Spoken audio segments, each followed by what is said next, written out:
m'appelle Jérémy Romer et je travaille au Bergem sur les incertitudes. Bonjour, je m'appelle Pierre Guel, je travaille sur les problèmes liés au risque sismique. Et donc on va vous présenter notre travail qui a été réalisé dans le cadre d'un projet européen de recherche, Narcisse. Et donc ce projet est coordonné par le CEA, le Commissariat aux énergies alternatives. Et au niveau Bergem, il est coordonné par Pérouse Bazargan, expert risque à la direction risque et prévention. Donc juste l'objectif général du projet, c'est l'amélioration des méthodes et outils pour faire ce qu'on appelle l'analyse de sûreté des centrales nucléaires dans le contexte très spécifique des dangers naturels externes. En clair, en cas de séisme, en cas de combinaison, séisme, tsunami ou inondation fluviale, etc.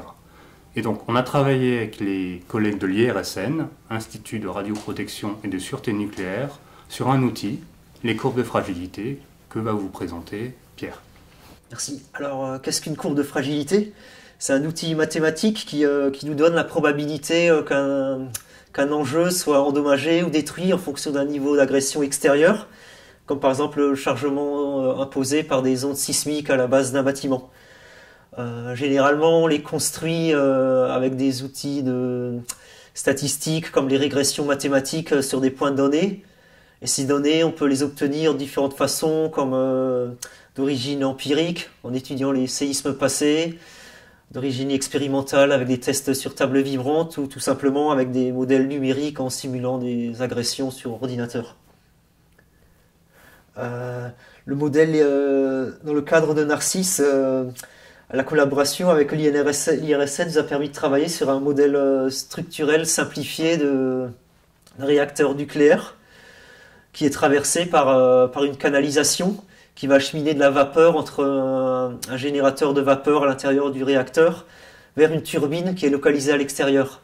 Et ce circuit de canalisation présente des points de vulnérabilité comme des coudes ou des points d'ancrage pour lesquels nous devons étudier la fragilité pour voir un peu les probabilités, toutefois très faibles, d'obtenir, je dirais, des fuites ou des ruptures de canalisation qui auraient des conséquences dramatiques.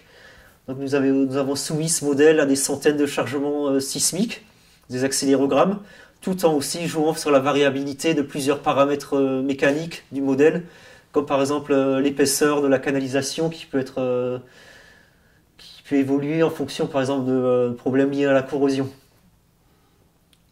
Et du coup, cette analyse de fragilité, on a essayé de l'améliorer avec les collègues de l'IRSN en s'attaquant à un problème vraiment spécifique.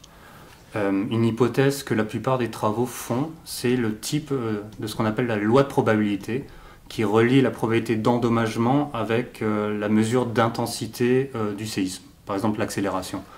Et donc la plupart des travaux qui s'attaquent donc à ces analyses de fragilité font l'hypothèse d'une loi de probabilité dite normale. Alors le problème de cette loi normale, c'est qu'elle n'est pas forcément adaptée à tous les cas de figure, et notamment elle n'est pas adaptée à ce qu'on appelle en statistique les valeurs extrêmes. Alors extrêmes pourquoi? Extrêmes de par leur amplitude.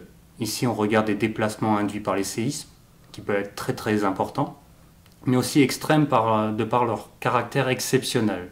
C'est-à-dire c'est des déplacements qui n'ont pas forcément une grande probabilité de survenir, c'est-à-dire ce sont des cas rares. Et donc il existe dans la littérature des outils statistiques vraiment dédiés à modéliser ces valeurs extrêmes, et on les a appliqués donc sur le cas de l'IRSN pour la construction de ces courbes de fragilité. Et on a montré que c'est vraiment plus approprié d'utiliser ces outils statistiques dédiés aux valeurs extrêmes pour cette construction. Et notamment, on a mis en évidence qu'on pourrait sous-estimer la probabilité d'endommagement si on ne faisait pas cette analyse critique de la loi de probabilité.